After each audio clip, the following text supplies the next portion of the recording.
All right, good afternoon. Welcome to the Foreign Press Center. Very pleased to have you with us today. Housekeeping note before we start, the State Department press briefing is at 2 o'clock. We're going to keep this pretty short to allow anybody to get over there that needs to. So we'll have, as usual, opening statements and then a Q&A that I will moderate. We're very honored to have with us today Susan Thornton, who is Acting Assistant Secretary of State for East Asian and Pacific Affairs. To her right is David Helvey, who is performing the duties of the Assistant Secretary of Defense for Asian and Pacific Security Affairs. They'll each make an opening statement. We'll go to Q&A, which I'll moderate. Thank you for being with us today, Ms. Thornton. Morning, everyone, or I guess afternoon already. Thanks for being here. As you all know, Secretary Tillerson and Secretary of Defense Mattis are going to be hosting State Counselor Yang Jiechi and Chief of the Joint Staff, General Fang Fenghui, tomorrow for our first diplomatic and security dialogue, which we're calling for short DSD, the DNSD. You'll recall that this dialogue was established under the broader framework of a comprehensive dialogue mechanism which came out of President Trump's meeting with President Xi Jinping down in Mar-a-Lago in April.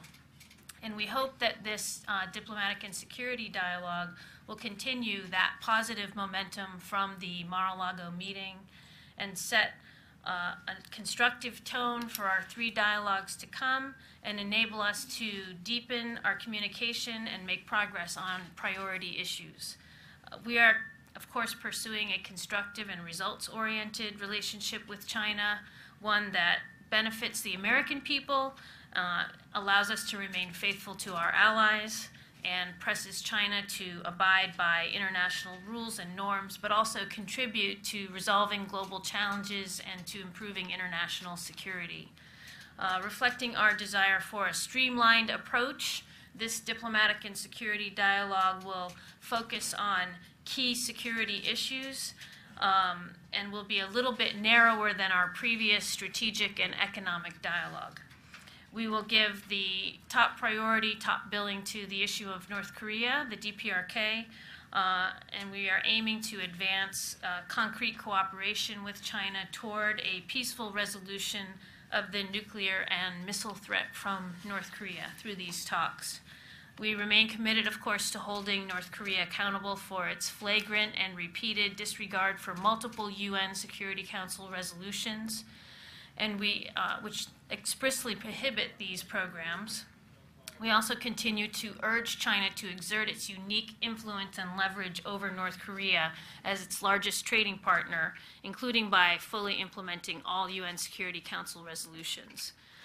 The two secretaries, Secretary Tillerson and Secretary Mattis, also intend to have discussions with the Chinese about other important strategic issues such as the South China Sea, defeating ISIS, and risk reduction efforts in the military-to-military relationship.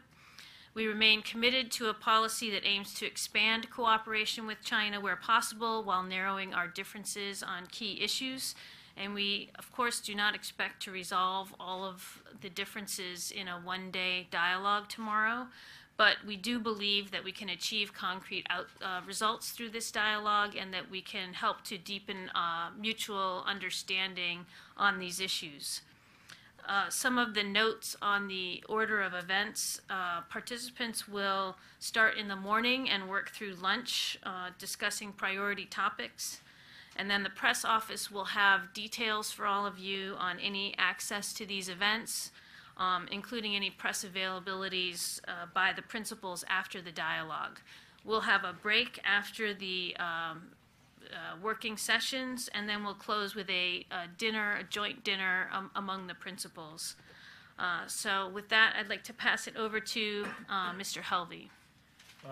Thank you very much, Susan, and thank you. It is my pleasure to join you and all of you today as we prepare for the first iteration of the diplomatic and security dialogue. As my colleague Susan Thornton described, the diplomatic and security dialogue, or DNSD, is significant. It brings together the diplomatic and defense leaders from both sides, both the United States and China, to focus on those issues that are most critical in the U.S.-China relationship, the region and beyond. Secretary Mattis looks forward to co-chairing this discussion with Secretary Tillerson. This discussion elevates the level of dialogue with the Chinese in a way that, in our view, will enable in-depth considerations of areas of cooperation, as well as ways to manage and narrow the differences between the United States and China on a range of strategic issues that affect both the diplomatic and the defense spheres. In this respect, as Secretary Mattis has said, the most urgent and dangerous threat to peace and security in the Asia-Pacific region is North Korea. The United States and China have a shared interest in a denuclearized Korean peninsula, and given China's unique influence, we seek to deepen our cooperation to realize this outcome, which is in the best interests of peace and security in the region and the world. U.S.-China defense relations are an important aspect of a constructive and results-oriented bilateral U.S.-China relationship. And Secretary Mattis has stated his desire to strengthen and improve the U.S.-China military-to-military relationship to ensure that it remains a stabilizing element and a supporting element in the overall bilateral U.S.-China relationship. We look forward to the diplomatic and security dialogue tomorrow as a venue to discuss a number of critical issues, including in the areas of strategic security, maritime security, countering ISIS, and exploring practical ways to improve communication, to increase understanding and reduce risk, including through additional confidence-building measures. And so with that, I'd be happy to take some questions with Ms. Thornton. Thanks very much. As always, please identify yourselves and your outlet as you ask your questions. Please keep them to as few parts as possible, which is one part to allow everybody to participate. We'll get our colleague in New York after a couple. Let's start with Jingyi in the front, please. I have one question for Susan and one question for David. Can you identify yourself? Oh, I'm Thanks. Jingyi Chen with Shanghai Media Group. Great, thanks. Yes. The question is on global governance. We've seen a lot of cooperation between China and U.S. In many fields. So what else field that China and U.S. can explore in terms of global governance in order to improve it? And question to David is about, we see the U.S. is trying to stabilize the region by reaching out to China for the issue of DPRK. Yet, on the other hand, we see more and more U.S. Navy ships patrol in South China Sea. According to Financial Times, the number of days spent by U.S. Navy ships in the South China Sea was on track to exceed 900 days in 2017, which is more 300 days more than before. So is this the right strategy to stabilize the region? Thank you. Thank you very much. So I believe that the U.S. and China have already been cooperating extensively in almost all fields of global governance, and which is how we came to develop this comprehensive dialogue mechanism with China so that we would have the wherewithal to continue to have in-depth conversations on all of these aspects and to continue to coordinate and make progress in these areas. Some of the areas that we'll be discussing tomorrow in global governance include things like counterterrorism and countering extremism. We're going to speak about the development of international norms in a lot of areas that David touched on, for example, international cyberspace norms, development of norms and discussions about how we deal with each other in outer space, which is a new area, the area of stability, nuclear stability, and how we deal with the development of new kinds of weapons and other technological developments. But we have also on the list of issues to be discussed, of course, in the comprehensive economic dialogue, we'll be discussing trade and investment, not just bilateral, but also global trade and investment flows, monetary flows, which is a conversation we've been having for a number of decades and will continue to have. In the law enforcement and cyber dialogue, which will be coming up, we'll also be talking about how we can coordinate on international law enforcement issues, international crime, things like the narcotics flows that are really ravaging a lot of populations, both in the United States and elsewhere, and how we can cooperate to stem those flows. So these are all areas that we've been talking about with China and with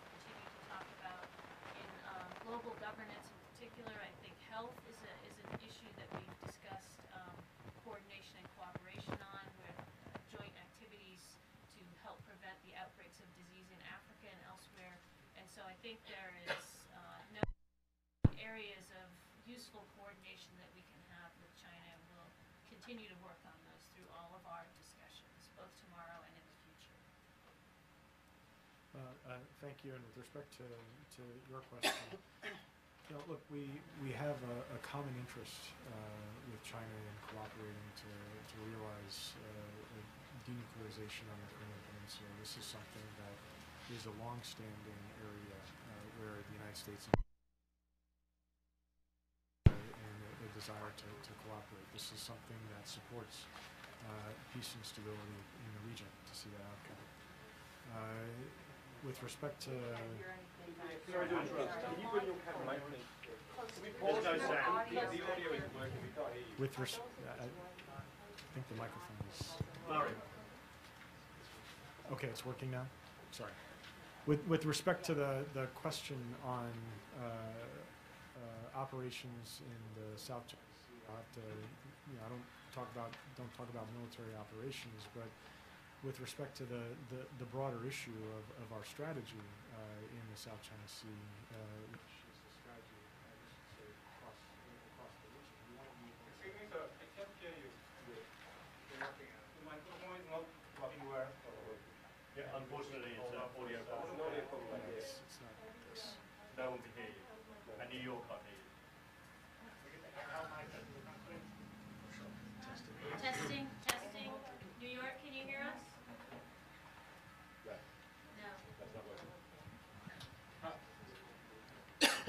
Testing, testing. That's working. How about using that microphone? Yeah. So we can just get that over there. That'd be great.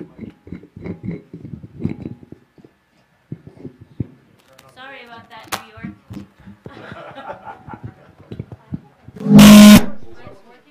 No. At the beginning. You want to try it one more time before? Mark, Testing. Yeah, that's good. Great. Thank you. there we go. There you go. Thank you.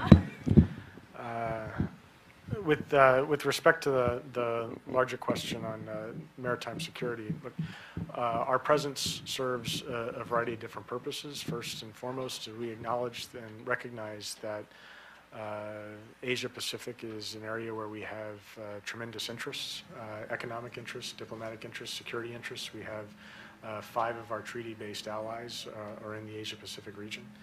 And so our military operations and our presence supports our longstanding policy of maintaining freedom of navigation, maintaining freedom of maneuver, which ensures that the sea lanes are open for commerce, for trade, for people to be able to use them, all seafaring nations to be able to use them in a way that supports economic development, trade, and prosperity for the region as a whole. So our presence is a stabilizing presence. It recognizes that there's opportunities to be able to cooperate with other countries that seek the same things as we do. And in that respect, we cooperate with China, we cooperate with our allies, we cooperate with our partners. So going back to your original question, I don't see there's any conflict between those two outcomes that we see. All right, let's try here in the front, in the white shirt, and then we'll try New York after that. Hi, Chia from United News Group. You guys mentioned the maritime issues and ISIS issues, but you never mentioned the Taiwan Strait. I'm wondering if the Taiwan will be a topic in the DNSD. And as Panama just switched diplomatic relation from ROC to PRC, are you worried that it may raise the tension between the cross-strait? Thank you.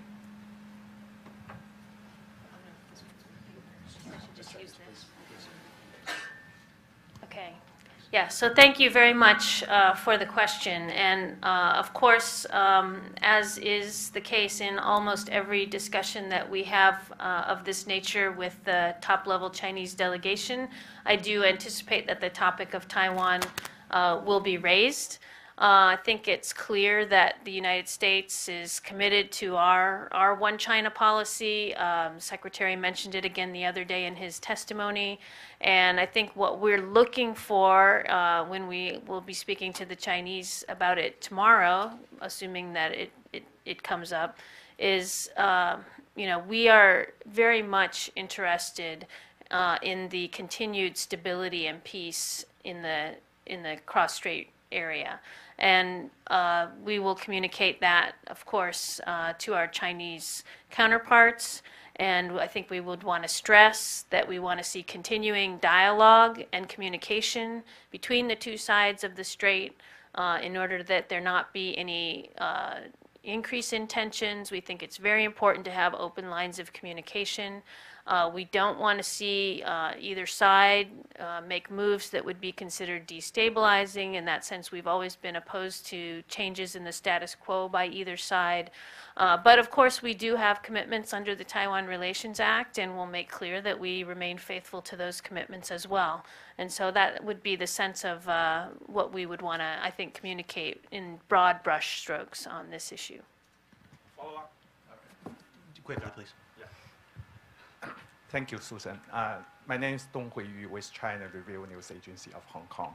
Last week in a hearing of the House, Secretary Tillerson said that in a big question of U.S.-China relations in the next 50 years is the one China policy, if the one China policy is sustainable. And also Taiwan, South China Sea, and North Korea are all the elements of this complex dialogue. So I just would like you to elaborate this kinds of statement. Thank you. Yeah, so I think it's clear to all of us in the room that the discussions that the United States has with China and the relationship that we have with China is very complex. It involves all kinds of different facets, as I mentioned in response to the earlier question. So there are any number of issues that we're going to be discussing with China, and so of course the ones you mentioned will also come up. I don't detect that the Secretary implied that there was any connection necessarily among those issues, but you know, we do discuss a full range of issues that are of concern to us. So I think that would explain the second part. I mean, the first part is not, I don't think, aimed at questioning or calling into question the U.S. commitment to the one China policy, but more just the practical question of how the situation across the strait will evolve over the longer term. And I think that's something that, frankly, we all watch. We're all concerned about continued stability on that issue, and I think that was what he was meaning in reference to the statement that he made. All right, let's try New York, please. This is Manik Mehta. I'm a syndicated journalist. I would like to address a question in regard to the tragic death of 22-year-old Otto Warmbier, who arrived here from North Korea in a state of coma. Would you say that China could have intervened to prevent the death of Warmbier? And is China willing and able to exercise what you just said, its unique influence on North Korea? Thank you.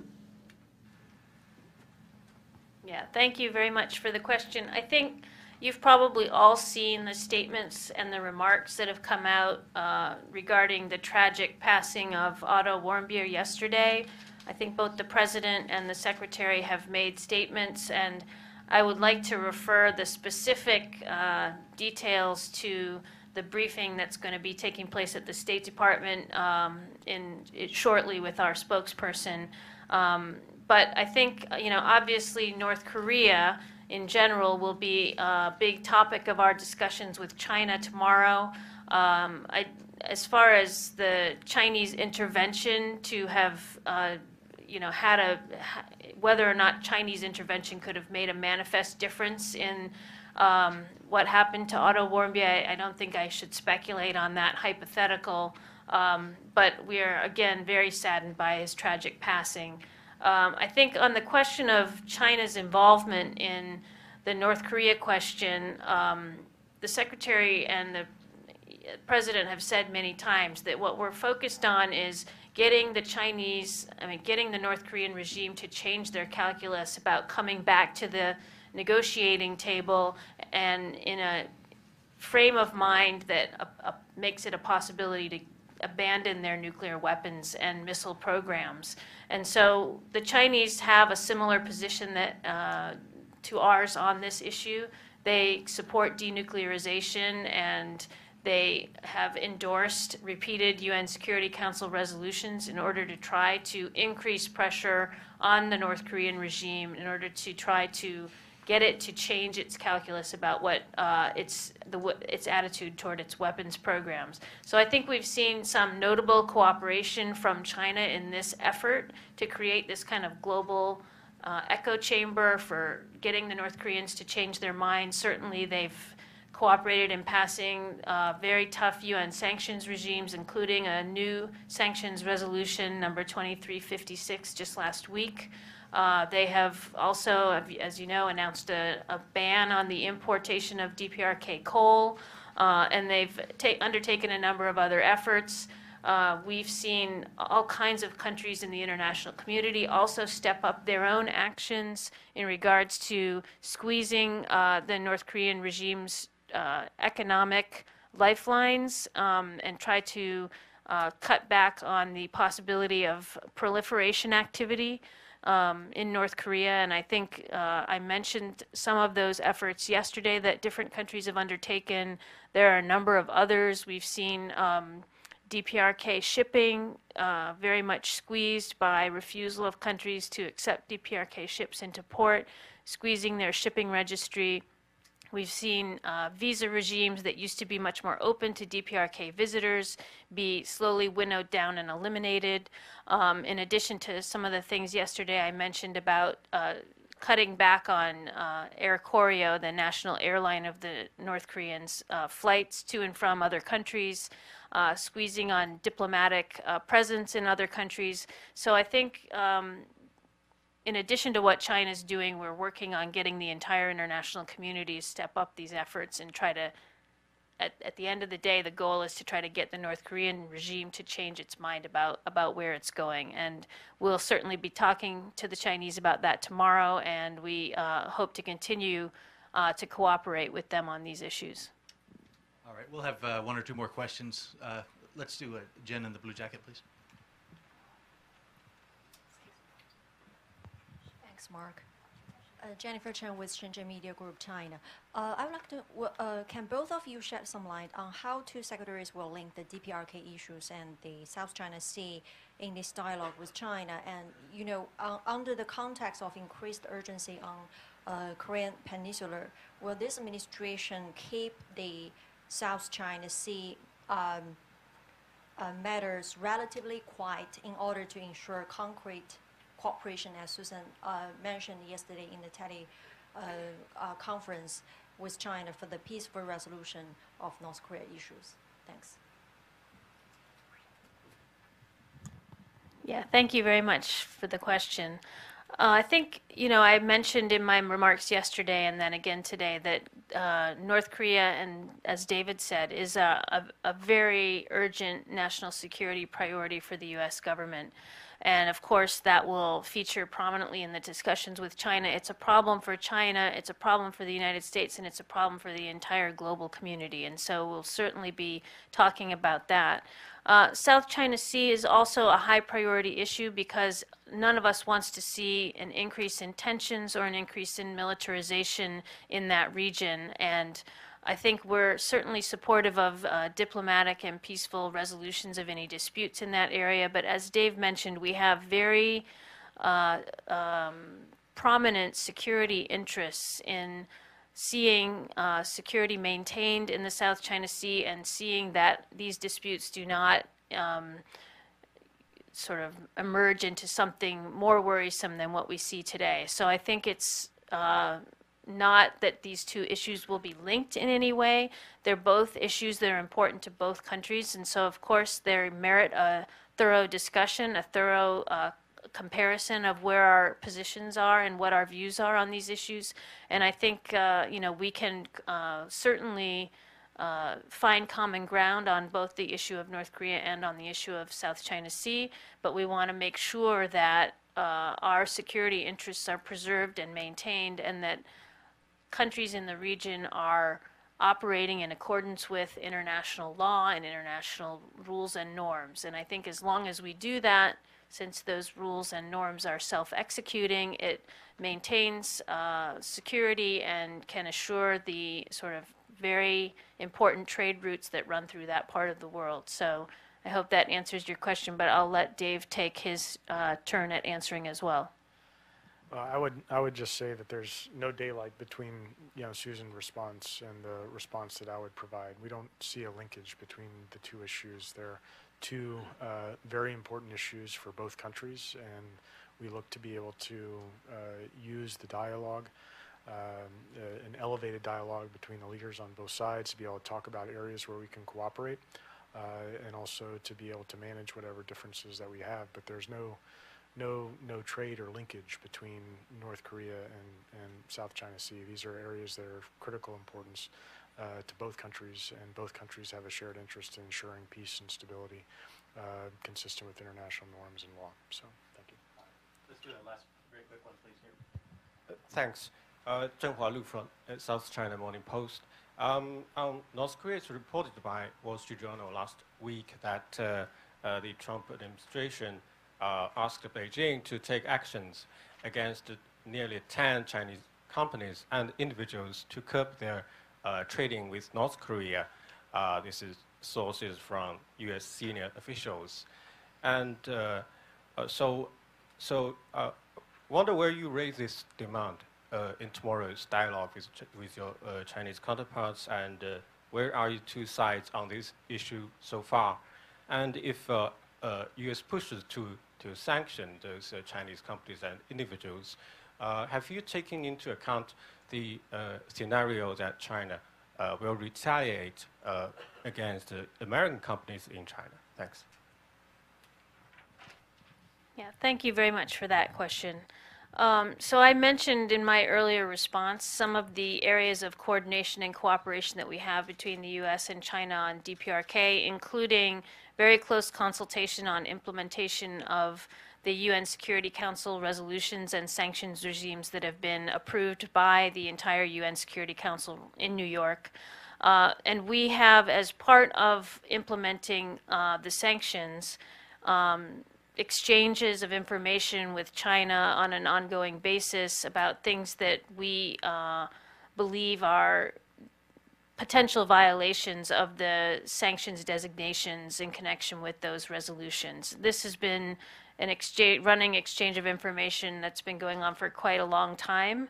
And we have this exchange of information regularly on cases of concern regarding proliferation, not just with North Korea, but with countries around the world. So it's part of our regular kind of non-proliferation dialogue that we have between, the U.S. and China, two very large countries with a lot of manufacturing capability and a lot of trade. So I think that the Wall Street Journal reports that there was this exchange of information on 10 companies is not at all unusual. It's part of our routine discussions, and we will continue to follow up on those discussions and, express our concerns if we see something that's concerning, and the Chinese will express their concerns or whatever information they're able to provide in response.